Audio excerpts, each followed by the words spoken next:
Very interesting interview here with Kamaru Usman, who recently lost to Leon Edwards in the UFC. It was a spectacular knockout with a kick. I think it was a kick with the left leg. I remember Leon Edwards kind of fainted as if he was going to throw punches, and that caused Usman to put his guard up in a certain way. And then that's when Leon Edwards came through with the kick that ended the fight.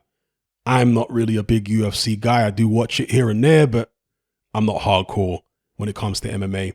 In any event, the reason I wanted to talk about this interview that Usman did on Joe Rogan is because, as you can see from the title of this video, and this is a clip of the interview, Usman said that his loss to Leon Edwards was a relief. Now, a lot of people who have never fought and people who just don't have a good understanding of human psychology, but particularly the psychology of fighters, they will be baffled by him coming out saying something like this. They'll be baffled. They won't understand why a guy would say he was relieved to lose. I understand it perfectly.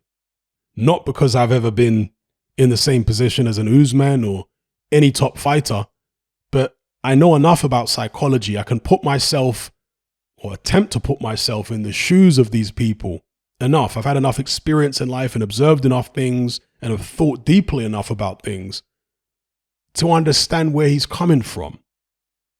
To realize that if I was in the situation that he's been in, when people are saying, oh, you're going to break this record and that record, and you need to, you're going to destroy this one and destroy that one, and people heaping all these expectations on your shoulders, that does something to you. Not every fighter can cope with it as well as the other. And I'm talking about top level fighters here. It's a lot of pressure.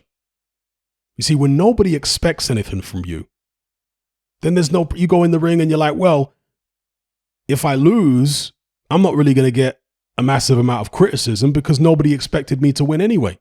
But if I win, I'm going to be praised and praised and praised. You see? Whereas when you're at the top, everybody expects you to win. Everybody expects you to destroy these people. Everybody expects you to break these records and do this and do that and do the other. They start acting as though you're superhuman. Deep down inside, you know you're not superhuman. Maybe you feel like you're the best around at the time, but you know you're mortal. And that's where the pressure comes in. And if you don't think you're mortal, well, you're probably going to get found out at some point anyway. But for a lot of guys, you know deep down inside that the adulation, the praise being heaped upon you is over the top. And that's what starts concerning you. That's what starts burdening you, you know? And so when you end up losing, it's not that you were happy to lose. Of course he wasn't happy to lose. But he was happy that he no longer has to deal with the burden of all the expectations. Now he can just fight. Now he can be relieved of all this, how can I even describe it? Just all the hype that people put upon his shoulders. The unrealistic stuff. Now he's breathing a sigh of relief, like, thank God all that stuff is off my shoulder. And that's what he said. He said it's like a weight was lifted off his shoulders. I think he said that in this interview, but he said words to that effect anyway. So I totally get it. But so many people who've never fought, who for whatever reason have a poor understanding of human psychology, will be completely baffled by what Usman said here. They don't understand the kind of pressure that is on these people. I mean, the people that don't understand, they go for a job interview and they're doo-dooing themselves, right? They're soiling their pants at a job interview. This is how clueless some of these people are. At a job interview, all you're going to do in a job interview is sit down in some little office with a manager or a couple managers across a desk, and they're going to ask you some questions. That's it. And that has got you nervous? Yet here we have a guy in Usman who's fighting in front of thousands of people, millions watching on television, all these expectations heaped on his shoulders. And this is not a job interview sat opposite some managers. This is a situation where his life is on the line. His health is on the line. It's dangerous in the octagon. It's a totally different level of pressure to anything that I'm talking to you, the people that don't understand it. Totally different level of pressure to anything that you have ever experienced in your life. And people will sit there, oh, I don't understand it. Why? No, I don't know, maybe these are people of low intelligence. But anybody of a certain level of intelligence is gonna understand why the Usmans are saying what they're saying. Now, with that being said,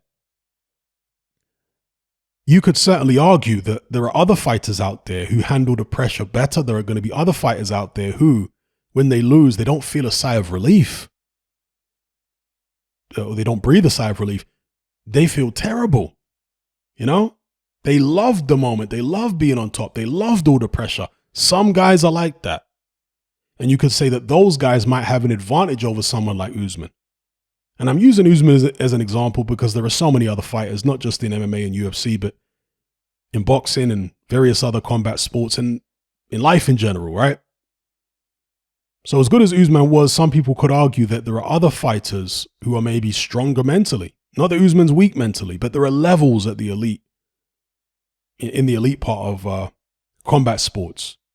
So Muhammad Ali, he was someone who loved all the attention. He loved the praise. He loved people saying he's the greatest of all time. He loved the pressure, thrived on it. You know, the more people praised him, the more he enjoyed it. You know, Muhammad Ali was an egomaniac for sure, narcissistic definitely, but that's what helped make him so great, and that's what gave him the kind of mindset that he had. You know, when he beat George Foreman in Zaire, Ali was fuming after the fight that people had doubted him, that people had dared to think that he would lose to Foreman. I mean, just thinking about it, like logically, it's perfectly understandable that people thought that he would lose to Foreman. Foreman was wiping people out that Ali had lost to, you know? And obviously there's the rock, paper, scissors in boxing and whatever. And that's how you learn, obviously, moving forward. That's how I've learned as a boxing fan. Because when Mike Tyson fought Evander Holyfield in 96, I thought Holyfield was getting wiped out. You know, I saw him get knocked out by Riddick Bowe. He didn't look good against Bobby Ches. I'm thinking, there's no way this guy's beating Mike Tyson. It happened. You know what I mean? So I had to learn from these experiences and learn that, yeah, styles make fights. Things are not always what they seem. And certainly looking back to the 1970s, again, I learned a lot from that. The fact that Ali lost to people who Foreman wiped out, and then Ali came and beat Foreman. Rock, paper, scissors. So anyway, point I'm making is Ali had a certain mindset where he loved all the attention, he loved the pressure and so on. And perhaps there are fighters, in fact, I'm sure there are fighters these days who are of a similar mindset, but a lot of other fighters, and those fighters are a minority, by the way, a lot of other fighters, perhaps the majority, even at the top, are negatively impacted in some way psychologically by the expectations. It gets to them. And so to me, it's perfectly understandable that some, many, perhaps the majority, I don't know, because not all of them are going to be as candid about the sense of relief they feel after losing as someone like Usman. Because it isn't a good look. They're worried about what the crowd, you know, what the public are going to say. Oh my God, he's happy to lose. You know, this guy can't be elite. This guy can't be an all-time great. He's too happy to lose. That's what they might say. So some fighters will keep their mouth shut. But I give Usman credit for being honest. That for him, it was a relief, you know, to get all that pressure off his shoulder, all the expectations. It's too much. He just wants to get in the octagon and fight. He doesn't need all this extra stuff. So anyway, very interesting interview with Usman on Joe Rogan. Go check it out. Let me know what you think of it in the comment section below.